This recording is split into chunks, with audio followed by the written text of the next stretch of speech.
Assalomu alaykum hurmatli ko'ruvchilar. Sharq Turkiston ovozining kundalik xabarlarini ko'rishinglarni qarshi olamiz. Xitoy Uyg'ur emgakidan foydalanib maska ishlab chiqarmoqda. Angliya 39-navbatlik davlat majlisining bayonotini e'lon qilib, Sharq Turkistondagi kishilik huquq va Hong Kong vaziyatiga oshkora ko'ngil bildi.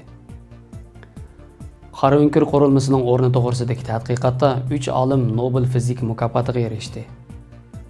Misrda zo'r miqdordagi sarkofiya mumiyolar qazib olindi. Ozarbayjon va Armeniya o'rtasidagi to'qinishlar davomlashmoqda. Tuvanda dehqonlar xabarlarimizning tafsiliy mazmunlarida bo'lsin.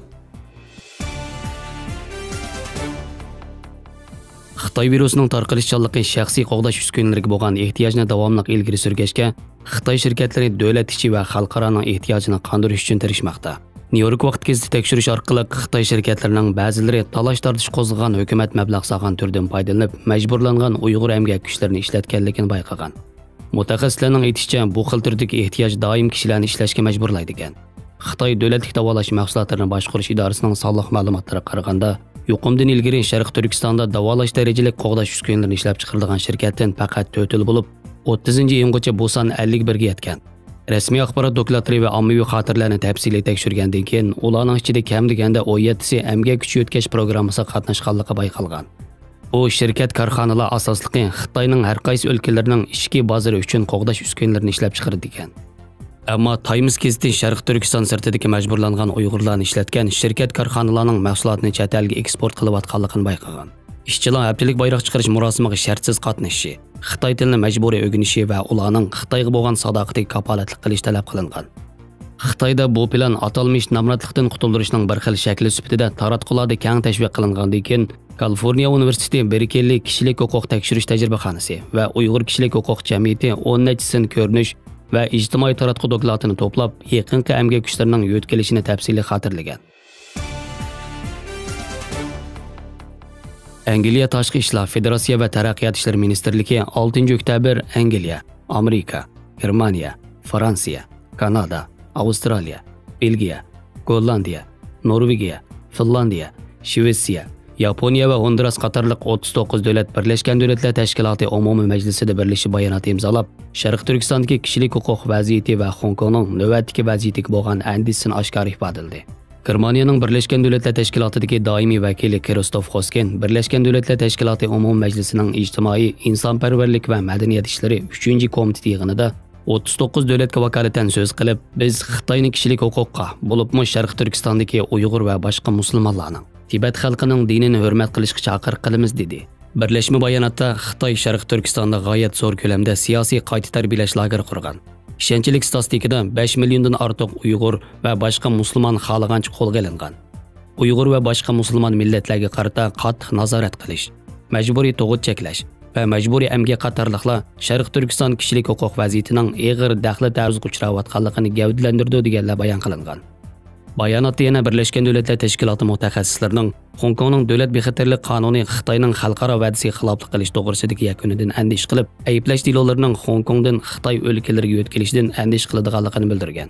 O'rtaq imzo qo'ygan davlatlar aloqador organlarni xalqaro fuqarolar va siyosiy huquq ahdnomasi, Xitoy Angliya birlashma xitobnomasi tarafidan qo'g'dilgan huquqlar, nutq, axborot va yig'ilish erkinligini qo'g'dashga chaqirgan.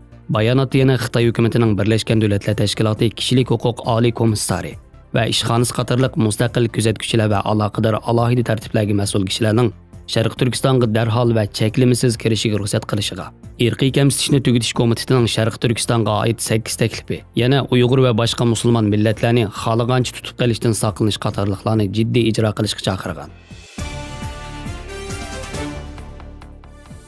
Shvetsiya Xon jamiyati Palla Akademiyasi seshanba kuni bu yillik Nobel fizika mukofotiga qora o'nkirni tadqiq qilgan 3 olimning birlikda erishganligini e'lon qildi. Shvetsiya Xon jamiyati Palla Akademiyasining bosh kotibi Xanshun, Shvetsiya Xon jamiyati Palla Akademiyasi 2020-yillik Nobel fizika mukofotining yarmini Angliya Oxford universitetining professori Penrosiga berishni qaror qildi. Chunki umumiy nisbiylik nazariyasining qora o'nkirning shakllanadiganligini oldin faraz qilganligi va matematikalik usullarni ishlatib qora o'nkirning umumiy nisbiylikning bevosita natijasi ekanligini isbotlagan. Qolgan yarmini Samon yo'lining markazida darajadan tashqari quyuq jism borligini bayqagan Gez va Genzel ikkisiga berildi degan. Andrea Megiz, Madame Curie xonimdan keyin Nobel fizika mukofotiga erishgan 4-ayol tadqiqotchi ekan. Misr taratqullarining xabar qaraganda 3 dekabr Misr Sayohat va madaniyat yodgorliklari ministrligi axborot e'lon qilish yig'ini ichib, ajoyib arxeologik payqashni namoyon qilgan. Hamda naq maydonda zinnatlangan 2 qadimki jasad sanduqini ochgan. Jasad sanduqida rangli qatlamli o'ymalar o'yilgan bo'lib, kepallik raxtlarga o'ralgan mumiyalar nihoyat yaxshi saqlangan. Misrlik danglik arxeolog Zahi Havvas hayajonlangan holda bu bayqash dunyoning har qaysi joylariga kengaydi. Chunki bu 2020-yili Misrda yuz bergan eng muhim bayqash degan. Misr qadimki asarlar ministri Xolid Al-Anani muxbirlarni kutib olish yig'inida bu oxirgi bayqash emas, balki boshlanish. Bu Saqqara rayonidagi muhim arxeologik bayqash bo'lib, qizilingan jasadlar nihoyat yaxshi saqlangan. Xarobalikda bizning qizishimizni kutib turgan nurg'un jasad sanduqlari borligi. Arxeologiya atirti dastlabki hukmida bu sarkofagining xo'jayinlarining qadimki Misr 26-sulolasining poplari, yuqori darajalik amaldorlari va sarxillari ekanligini bildirgan. Arxeologiya jarayonida qadimki Misr ilohlarining nurg'un dafna buyumlari va haykallari bayqalib qizilingan bo'lib, kishilarga qadimki Misrning mumiya va diniy e'tiqodini tushunish uchun texnik ko'p tadqiqot uchurlarini olib keladigan. Sentabr oyining 5-da Misr arxeologiya atirti Qohiraning janubidagi Saqqaradagi 11 metr cho'nqurlikdagi qabrdan buzilmagan qabra, shundaqla dafn qilingandan buyon echilmagan 59 jasad sanduqi qizib olgan. Ularning sirti qism bezaklari yanada ochiq bo'yalgan holatda bo'lib, bu Misrning necha 10 yildan buyongi eng muhim arxeologik muvaffaqiyatlarining biriga aylangan.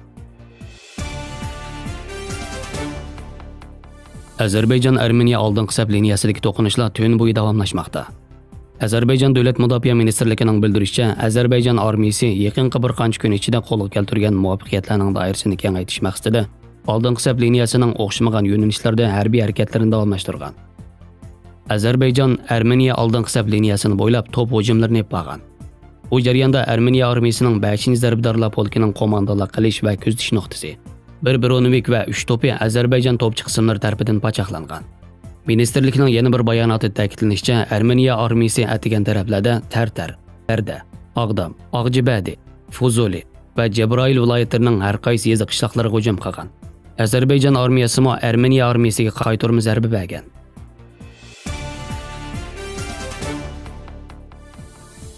Xabarlarimizni ko'rganingizga rahmat. Ko'rishguncha omon bo'linglar. Xayr xo'sh. Allohga omonat.